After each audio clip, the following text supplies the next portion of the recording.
Хүнсний аюулгүй байдлаар шинэ хууль гаргах гэж байгаа бол хоёр агуулга тавих хэрэгтэй. Нэгдүгээрт нь бол үндсэн агуулга бүхий одоо хуулийг их хурлаар хэлцэх хэрэгтэй. Тэр хуулиар бол ямар байгууллагууд ямар үүрэг хариуцлагатай явах уу одоо ерөнхий гол одоо параметруудыг тусгаж өгөх ёстой шүү дээ бизнес одоо үйлдвэрлэгч. Үүний дараагаар бол тодорхой шаардлагуудыг норм болоод үлдэгдлийн дээд хэмжээ гих зэрэг асуудлуудаа тусгах ёстой шүү дээ. Монголын одоо хүчин төгөл дээр байгаа нормууд нь социалист гэдэг үеэс улбаатай баг гэж бодож байна. Тэгээ тийм учраас бол өнөөдөр гарч ирж байгаа нөхцөл байдлуудыг зарим нормоор бол зохицуулаагүй байгаа тийм ээ.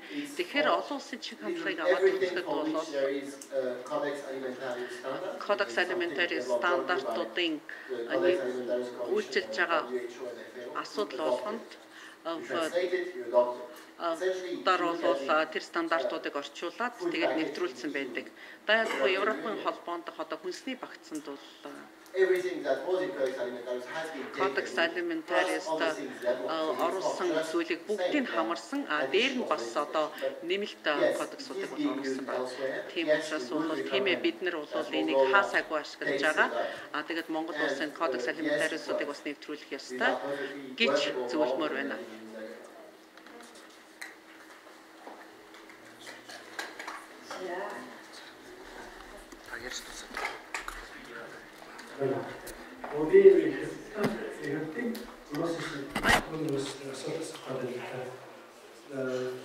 Манайд хүнсний аюулгүй байдал дотоодын бүтээгдэхүүнээс ямар нэгэн байдлаар хордоод гэдэг юм асуудал үүсэх нь тун цөөхөн буюу гарахгүй үзэгдэх буюу эндгээр туслахад гаднаас импортер орж ирж байгаа бүтээгдэхүүнээс ямар нэгэн байдлаар одоо хүнсний бүтээгдэхүүнээс ямар нэгэн байдлаар асуудал үүсэж байдаг.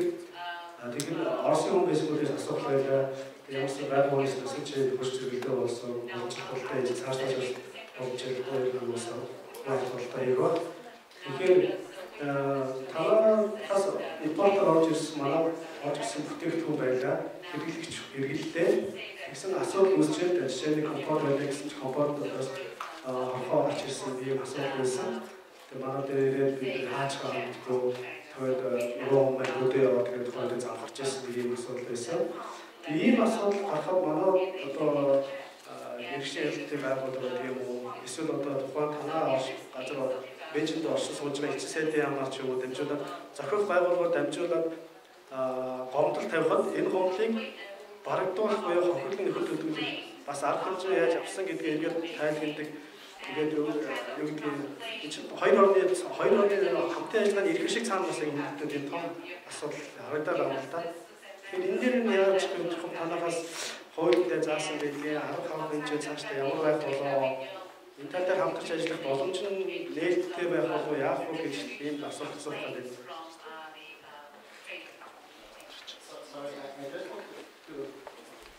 It's a privilege of being one of the organizers to jump in one word before giving the floor to the Chinese colleagues. I've heard this kind of comments several times in Mongolia. I have, however, never ever seen any evidence that what you say is true. So before we claim things, we try to have evidence. Is there any statistical data suggesting that really there is more food poisoning from Russian or Chinese food than from Mongolian food? I'm not sure. I'm even less sure because as we know, and this is why we are talking about improving it, the monitoring system is currently not very much effective. So if you don't have a very effective monitoring system, it's very difficult to know who is being poisoned and from what. So I would be extremely careful about making such statements. The second thing is just answering in terms of general international regulation. What happens in your country is the responsibility of your country. If foods have been imported, the responsibility is the importer. It's not a foreign country. But I'll nonetheless give the floor to my colleague. Sorry.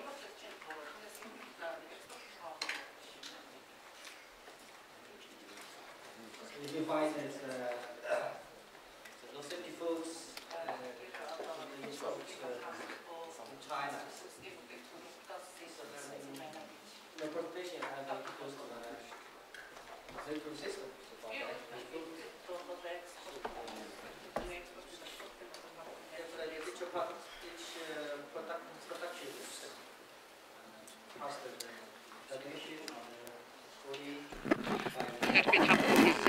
гэхээр бол хэлийн одоо хяналт шалгалтыг хийдэг, экспортын одоо бүтээгдэхүүний хяналт шалгалтыг бид нэр яаж хийдэг талаараа дурдсан. Тэгэхээр 100% одоо тэр чанарын баталгааг хангах асуудал бол бидний хувьд бол эцсийн зорилго гэдэг.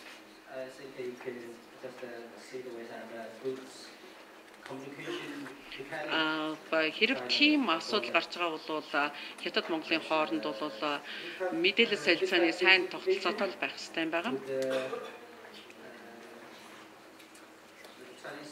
Энэ мэдээлэл мэргэжлийн хяналтын албаараа дамжуулаад манай байгууллагт уламжилж болно. Тэгэхээр энэ асуудлыг бол бид нэр энэ журмаар бас шийдвэрлэж болно гэж бодож байна. Баярлалаа.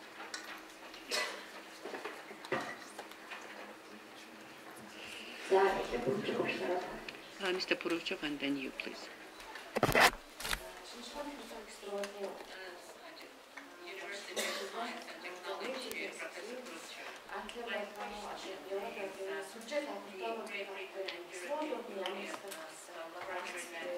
What is the role of universities in the whole chain and the network of what extent do you utilize the capacity of universities in that network? So basically, what is the role of the university?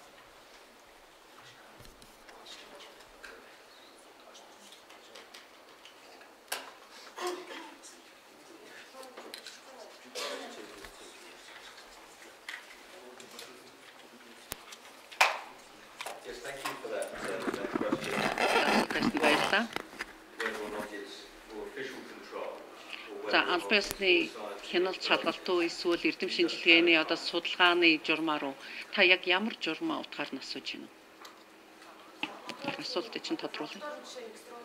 Микрофон.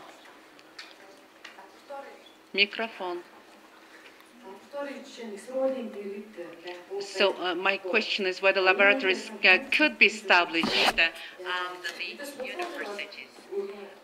Basically, talking about research purpose. Okay, thank you. The position of the kingdom Их Британд бол under the Health Protection Agency, эрүүл мэндийн одоо яамны харьяа байдаг. Тэгэхээр биологийн хяналт юм уу, дээдшийн шинжилгээний зориултаар хийж байгаа лабораториуд байдаг. Мөн одоо бусад одоо дадал сурчлага бүхий лабораториуд байдаг л да. Эдгээр нь бүгдээр одоо үндэсний хэмжээнд итгэмжлэгдсэн байдаг. Тодорхой стандартын дагуу үйл ажиллагаа явуулж, тэгээд сүлжээгээрээ тэд нар дамжуулаад мэдээллийн солилцоо хийдэг. Их сургуулиуд бол энэ тогтолцооны нэг бүрэлдэхүүн хэсэг болж ордог. Өөрөөр хэлэх юм бол олон улсын стандартын дагуу итгэмжлэгдсэн лабораториуд нь хувийн судалгааны журмаарч ашиглаж болно. Эсвэл үндэсний одоо төвшөнд үндэсний зорилгоор ашиглагдаж болно шүү дээ. Тэгэхээр эдгээр лабораториудын ихэнх нь одоо арилжааны чанартай үйлчилгээ хүргүүл судалгаа хийдэг. Мөн одоо төрийн байгууллагуудад зориулсан судалгааг ч гэсэн хийдэг. Тэгэхээр ихтэй сургуулиудын лабораториуд бол энэ системийн нэг бүрэлдэхүүн хэсэг болж үйл ажиллагаагаа явуулж болно шүү дээ. Сербид ч гэсэн нөхцөл байдал адилхан юм байгаа. Нэг ялангуяа эдгээр итгэмжлэгдсэн факультетын одоо техникийн лабораториуд нь зарим нэгэн шинэ аргачлалыг боловсруулсан нөхцөнд бол жишээлх юм бол зарим нэгэн үндэсний бүтээгдэхүүнд зарим нэгэн вирусын судалгааг хийсэн нөхцөлд бол энэ тухайн одоо их сургуулийн тэнхимийн судалгааны лабораториудын энэ судалгааны аргачлалыг дуулаа итгэмжлэх ёстой. Ихэвчлэн одоо ихтэй сургуулийн лабораторийг бол ийм л зорилгоор ашигладаг юм байна. Сонирхолтой асуулт тавилаа.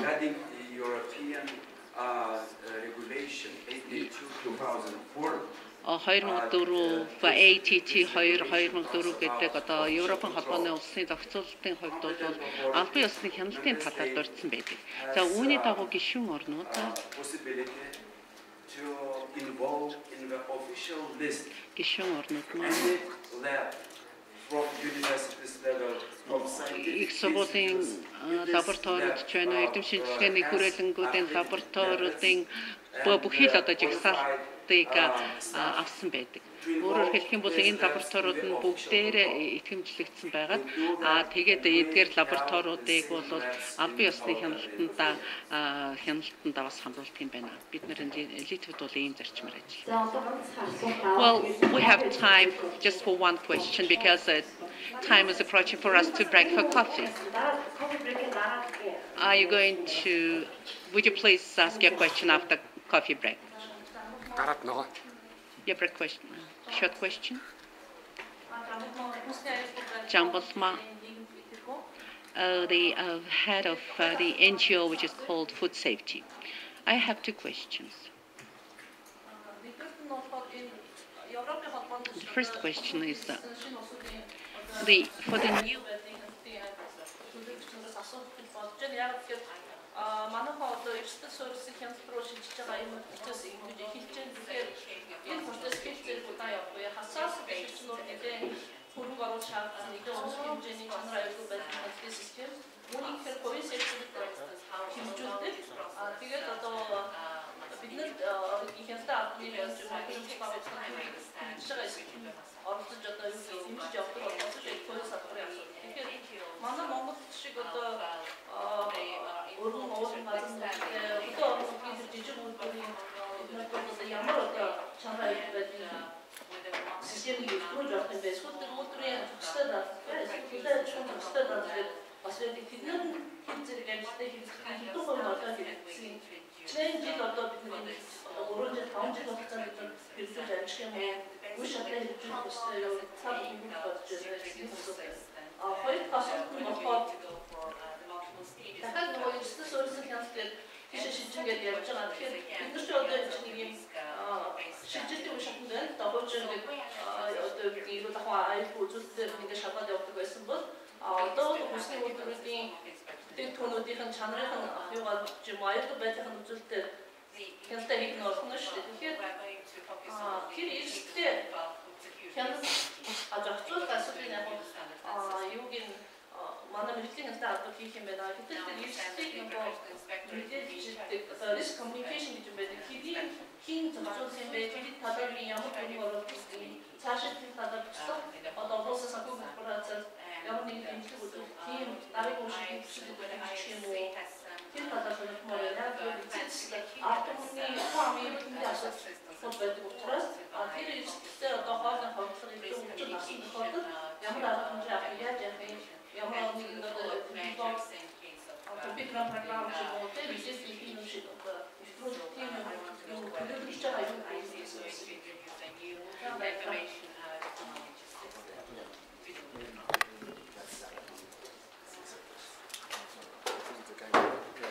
Thank you very much for this question. As you know, have been access to the EU community in 2004. Now we have 2012. We had we spent in the European community quite some time. In our country was done political decision to stay to access to the EU community. We have had Европын холбоонд ирсхийн тулд бид бол маш их нүсрэх гэрийн даалгавар хийсэн. Sometimes we spend our activity 24 hours.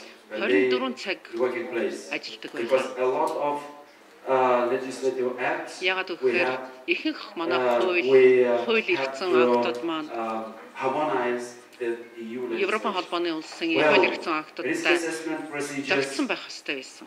Тэгэхээр эрсдлийн үнэлгээний процедур хууль ирсэн акт болоод бусад баримтчгүүдэд өөрчлөлтөд бол 3 жил болсон юм байгаа шүү. Өөрөөр хэлбэл бид гишүүн болсныхаа дараа 3 жилийн туршид бол эдгээрийг өөрчилсөн.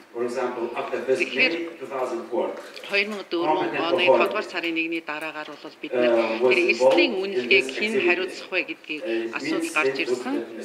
Тэгээд улсын одоо хүнс формал эмнэлгийн алба хариуцаж эхэлсэн. Тэгээд одоо бол та бүхэн ойлгосон баг бид эрсдлийн үнэлгээний хүрээлэн 2008 онд тусна байгуулсан байгаа. Тэгэхээр өөрөөр хэлэх юм бол 3 жилийн өмнөөс бид нэрийн тусдаа албатай болсон биш үү? Хүрээлэнтэй болсон.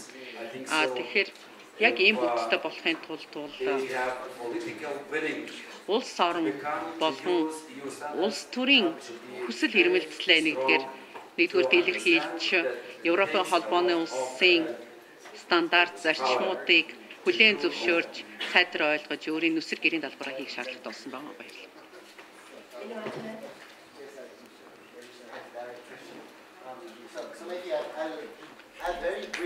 За товчхондоо нэмэт хэлэхэд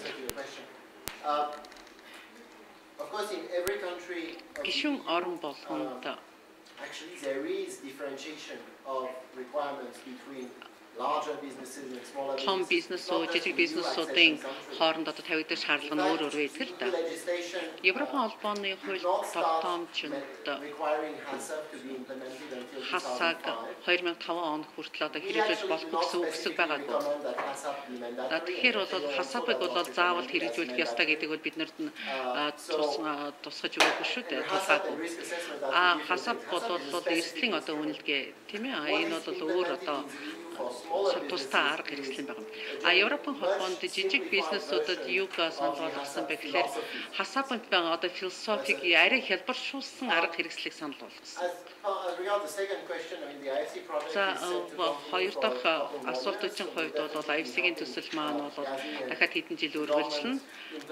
Тэгээд засгийн газрын хөл шинтгэлийг явуулсны дараагаар бол үндсэндээ яг та юуг асуух байсан?